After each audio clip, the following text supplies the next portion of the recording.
Oh, so I'm making this video to discuss a question that I've spoken about a lot and actually describes a journey I had gone through. So the journey was I thought I was a space alien, but then I realized I was just a dragon. But I am like conscious of the universe and stuff. So what I'm saying is it depends on how you define the word space alien. If you define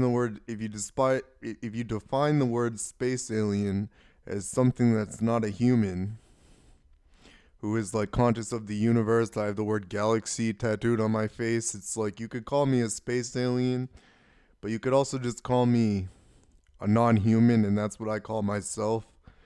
I call myself a non human, but I don't call myself a space alien. But I am conscious of things like what the stars are going through. I'm conscious of the analog world.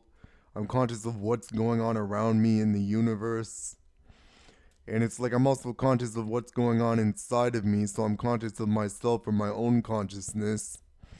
And I'm saying this is more of a fact that if I am a space alien, if you want to use that word, I'm probably the most important scientific discovery on the planet. I mean, think about it. The way I perceive the world is that humans perceive the world as flat, for example. But I don't perceive the world that way. The way my schizophrenia works is I perceive the world as a globe. I perceive the world as a globe, and I'm using world to describe it. Whereas if someone is on the other side of the earth, they are not adjacent to me on a flat plane that somehow wraps around itself, but rather they are far away and they are probably upside down if they are on another part of the earth in some kind of way. Like, just think about it. If you go south, people on the other, if you go south down the planet, you're not just going in a straight line, you're going on a curvature through the earth, over the earth. And it's like there's the difference there, and that's how I perceive the world, and I perceive all the people on the planet. I perceive everything that is going on, but I also perceive things a little bit differently because I also like the way I see three different kinds of humans, if you want to call them humans, and I perceive um, humans, which I perceive to be like a mist, so they're not really there. But then there's also angels or warlocks. So I know who the angels or warlocks are. Like, if you are like, for example, if you are an angel or a warlock, then I do perceive you and I am perceiving you. But if you are just a mist, then you are one of this whole mist, and it doesn't really mean anything to me. And I'm stating for the record, as the space alien, or if you want to call me that, I am very complicated, and I am also the most important scientific discovery of all time. Think of all the crucial work that has been done to discover how our solar system works atheistically. Atheistically and scientifically, there is so much work being done on our solar system, but I am the one who is the first person in the entire world to study consciousness. Now, not even philosophers would go as far as to study consciousness, and it's also my Norism philosophy. I call it Norism. My philosophy is called Norism, as the dragon. The philosophy of the dragon is Norism. Um, it takes into account every single possible atheistic point that could be made and then able to criticize it in some kind of way. So even something like mathematics can be criticized with Norism. So something like mathematics, a scientific atheistic kind of thing, can be criticized with Norism because Norism is the philosophy of the dragon, and the dragon can criticize all thought like that. For the reason for this is since atheism is a binary, so a zero or one. So thus, if I'm conscious of computers, I am able to criticize zeros or ones, and I am conscious of all computers on the planet.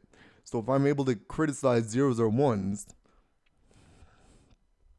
such as anything that is binary, anything in language, anything scientific, anything atheistic that a human could never do before, with Norism I am able to criticize this binary, this zero or one, and criticize it through consciousness.